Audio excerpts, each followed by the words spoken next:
రైతుల విషయంలో రాష్ట్ర ప్రభుత్వం అత్యంత నిర్లక్ష్యంగా ఉందండి. చంద్రబాబు ప్రభుత్వం అధికారంలోకి వచ్చిన తర్వాత మిర్చి ధర అమాంతంగా పడిపోయింది. బర్లీ పొగాకు పతనం అయిపోయింది ధర. ఆక్వా అలజడి రేగింది. కోకో కలకలం సృష్టించింది. ఇలా ఒక్క పంట కాదు, అన్ని రకాల పంటలు కూడా ధరలు అమాంతంగా పడిపోయి రైతులందరూ విలవిల్లాడుతున్నారు. ధాన్యం రైతులు కొనుగోళ్లు లేక రోడ్డెక్కి ధర్నాలు చేయాల్సి వచ్చింది.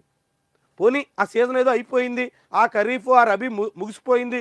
వచ్చే సీజన్ అంటే 2025-26 వ్యవసాయ సీజన్ అయినా చాలా సానుకూలమైనటువంటి దృక్పథంతో సాగుదాం అని ఆశిస్తుంటే ఒకవైపు వర్షాలు పడుతున్నాయి, నైరుతి ఋతుపవనాలు ముందుగా వస్తున్నాయి. దాంతో సానుకూలంగా సీజన్ స్టార్ట్ చేద్దామని ఆశిస్తే విత్తనాలు లేవు.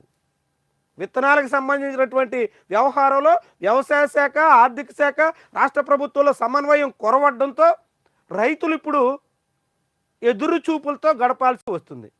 సీజన్ ఆలస్యమైతే ఆ తర్వాత ఎదురయ్యేటువంటి ప్రకృతి విపత్తులకు పంటంతా చేజేతులా కోల్పోవలసి వస్తుంది. దాంతో వేగంగా సీజన్ స్టార్ట్ చేద్దామని ఆశిస్తే ప్రభుత్వం విత్తనాలు ఇవ్వడం లేదు. ఏమనాలి దీన్ని? వ్యవసాయ శాఖ మంత్రిగా అచ్చెన్నాయుడు ఉన్నారు, ముఖ్యమంత్రి చంద్రబాబు నాయుడు వ్యవసాయ శాఖ గురించి రివ్యూలు చేస్తున్నారు. మరి విత్తనాల గురించి ఎందుకని సకాలంలో అందించాలన్న దాని మీద విఫలమయ్యారు. ఎందుకని వ్యవసాయ శాఖకు సంబంధించినటువంటి విత్తనాల విషయంలో జాప్యం జరుగుతోంది. చాలా అదును ముంచుకొస్తున్న అన్నదాతలకు అందని విత్తనం, పైగా వేరుశెనగ విత్తనాలు అయితే రాయితీ ఎత్తేస్తున్నారు. చాలా విచిత్రం. వేరుశెనగ విత్తనాల రాయితీ విషయంలో రాష్ట్ర ప్రభుత్వం చేతులు ఎత్తేసే దిశలో ఉంది.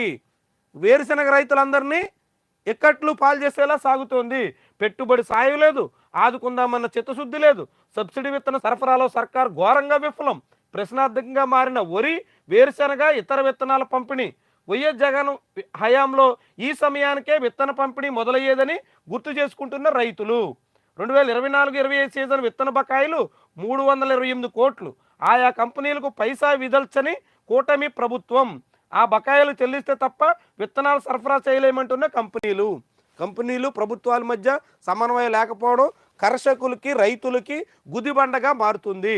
రైతునెత్తున కూటమి ప్రభుత్వం టోపీ పెట్టేసేదానికి సిద్ధమవుతున్నట్టు కనిపిస్తోంది. ఇప్పటికే చాలా జాప్యమైంది. ఇప్పుడైనా ప్రభుత్వం తక్షణమే స్పందించి ఈ విత్తన సరఫరాలో జాప్యాన్ని నివారించి రైతుల్ని ఆదుకోవాల్సిన బాధ్యత ఉంటుంది.